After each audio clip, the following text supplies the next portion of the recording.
They say the king still walks the forest at night, headless. But watching, I never believed that. I mean, come on. Spirits. Curses. Talking trees, that's for movies. Not me, I was born in Accra.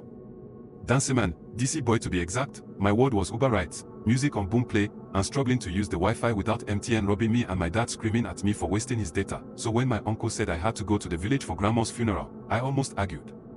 And then he said the line no Ghanaian kid can argue with, show some respect. She raised you when you were a baby. Fine, I said reluctantly. I packed a small bag. I took my charger and a few things. I didn't even ask where we were going until we were halfway across Eastern region. He turned to me and said, Akyenboma. You see, I pictured mud houses, firewood stoves, and untarred roads. Full village.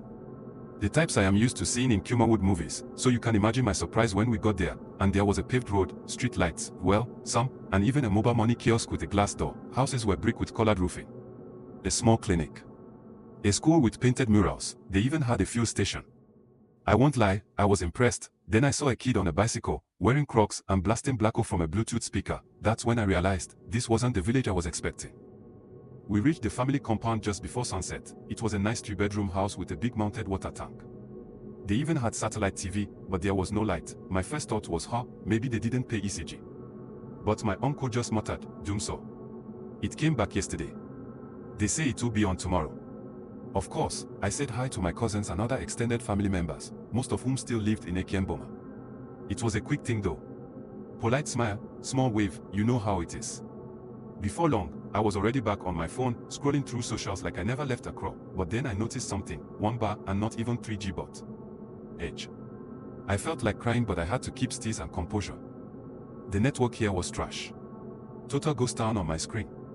Instagram wouldn't even load the logo, so now I was in a place that looked modern. But still felt like the power had vanished with the sun. Everyone was prepping for the funeral. Women cooking jollof and stews. Boys setting up chairs under a canopy. People were black and red. I tried to help setting up the canopies but I was too slow.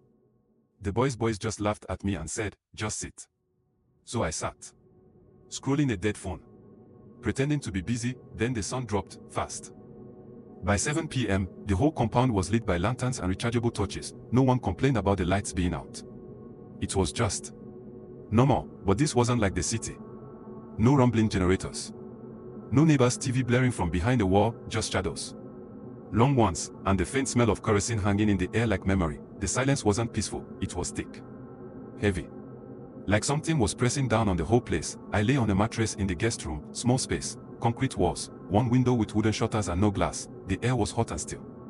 I kept flipping my pillow, but it didn't help. My phone was nearly dead. I'd forgotten my power bank, big mistake.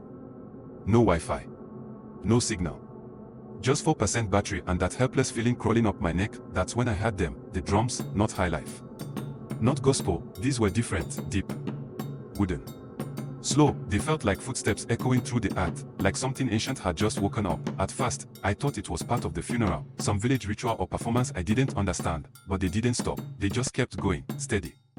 Hollow, like they were saying something, no beat. No rhythm, just messages, and somehow, I knew they weren't meant for the living. That's when my aunt came in, no knock. No greeting, she just appeared in the doorway like a shadow, wrapped in a patterned cloth, her head scarf tight. Her eyes weren't on me. They were locked on something outside. Somewhere in the forest, she didn't blink. Como drums, she said softly, they talk to spirits. Don't listen. And then, just like that, she turned and walked away, no warning. No explanation. Like she just told me what time dinner was. I sat there frozen for a second.